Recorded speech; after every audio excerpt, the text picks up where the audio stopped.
What's up mga guys? Mga dragon. Nag-a-attack ang mga dragon mga guys. Yan o. Ang tutulin humatak o. Yan.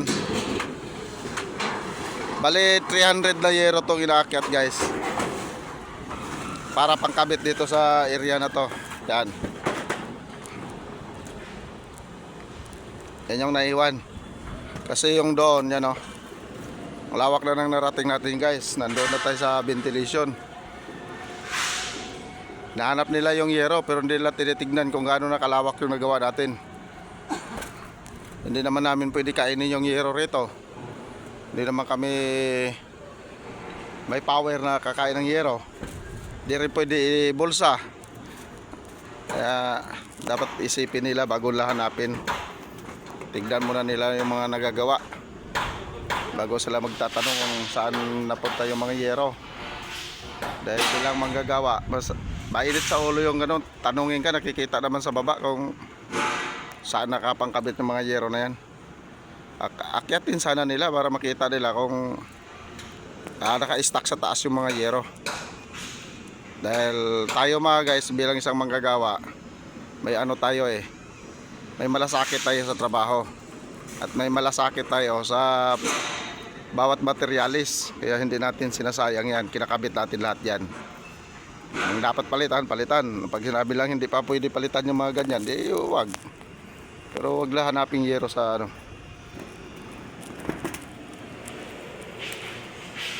Ayan si Baybal. Sige daw. Yan. Ganyan lang guys, isasabit lang yung yero doon, bubutasan, isasabit, tapos atake ng mga mamimingwit natin. Ibang klase yung pamimingwit dito sa walang tubig. Yan yung mga nakukuha na huli. Ayan o. Lawak nito guys. Lawak ng bubong na to. Pag dito lang wala kang hindi ka mababakante ng araw pag masipag ka lang pumasok dito sa bubungan na to. Kaya lang kung bali-bali naman, di bali na walang pasok guys. Kung puro bali.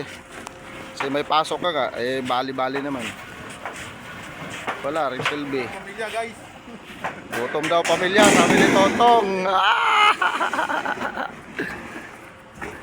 Gutom ang pamilya. Puro bali na lang. Pabalihin ka ng 2,000. Gastusan mo ng gasolina 400 linggo sa isang linggo. 2,600 na lang mapunta sa pamilya. 2,600. Iyak yung bayarin. Baunan mo pa ng ulam, kanin. Wala nang Larang tira. wala na tira. Ay nako. Ayaw. Kaya yun lang mga guys. Sigat. Pagbali pa rin mamaya itong last na pasok natin at itong last na video nung papanood nyo sa YouTube channel at saka sa Facebook feed, sa Facebook natin na nagbububong at naghuhugot ng naghuhugot ng tobo. Mahirap kasing pasok ka na pasok tapos bali lang naman ang mangyayari. Sinasayang lang ng boss yung pera kinikita niya. Napupunta lang sa walang kwentang mga gawain gaya ng sabong na yan.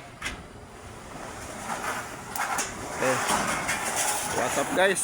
Like, follow and share sa aking Facebook profile Francis Ocambaya mga guys. At paki-follow nyo na rin sa aking Facebook page Dragon Channel Vlog. At dito sa YouTube channel ko paki-subscribe nyo mga guys. Paki-like and share mga guys. What's up?